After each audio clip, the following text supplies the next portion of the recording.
For 99% of people, commercial air travel is an exercise in pure utility and shared suffering. You wait in dense crowds, follow the signage, and surrender autonomy just to reach a destination. The absolute lowest end of this spectrum is a $1 ticket. For a single dollar, you get a terrifying, rickety ride in a tiny plane with an engine that sounds like a lawnmower, strictly moving you from point A to point B. Compare that immediate baseline to the extreme upper limit, a $500,000 flight featuring $2 million carpets, onboard theater rooms, and multiple private bathrooms.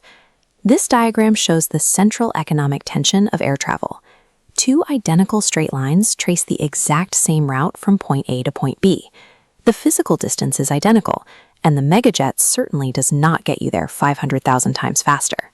Because the physical utility remains completely flat, that massive influx of cash has to be funding a different type of product entirely.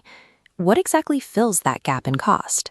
As the price of a ticket scales exponentially up into the six figures, the actual commodity being purchased changes shape. The first major step up is the $1,000 to $10,000 bracket. We can call this the comfort tier, where passengers are exclusively buying physical relief. In this tier, passengers access a suite of physical upgrades: private screens, endless legroom, and lie-flat beds encased in structured pods. By the time you hit $10,000, the amenities border on the absurd. You're paying to take a hot shower while cruising at 30,000 feet. But there is a harsh drawback to this tier. You paid $10 grand for a ticket, but you are entirely tethered to airline rules, right down to paying a $20 fee just to use the cabin Wi-Fi. The illusion of luxury breaks down because you still lack true privacy.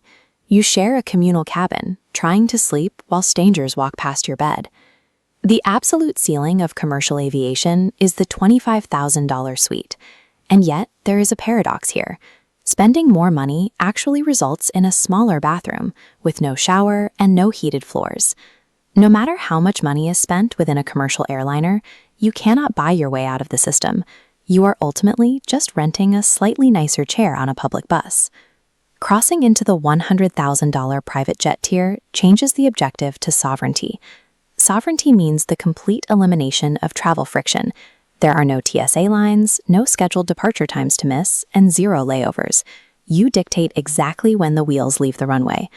Notice the architectural shift of the aircraft at this price point. The interior discards rows of seats entirely, transforming into a sprawling, hotel-like environment with open lounges and dining tables.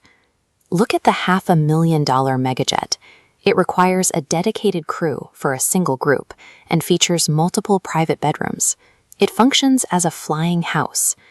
At this level, you have total power to dictate who gets to experience this reality. You can impulsively invite a group of random subscribers on board and redirect the entire flight to Disney World on a whim. The ultimate absurd proof of this sovereignty is a $300,000 blimp. Extreme wealth allows you to purchase the sky itself, floating a massive airship over 150,000 people at a race solely to display an inside joke.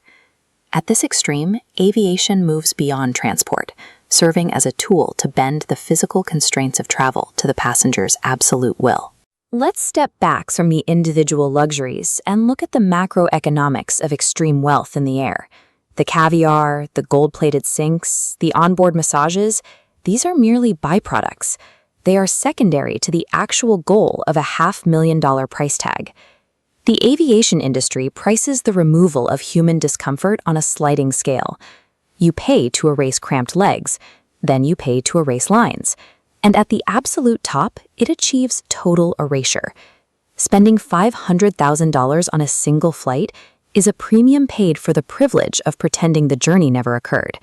It is the ability to inhabit a living room while the world moves beneath you.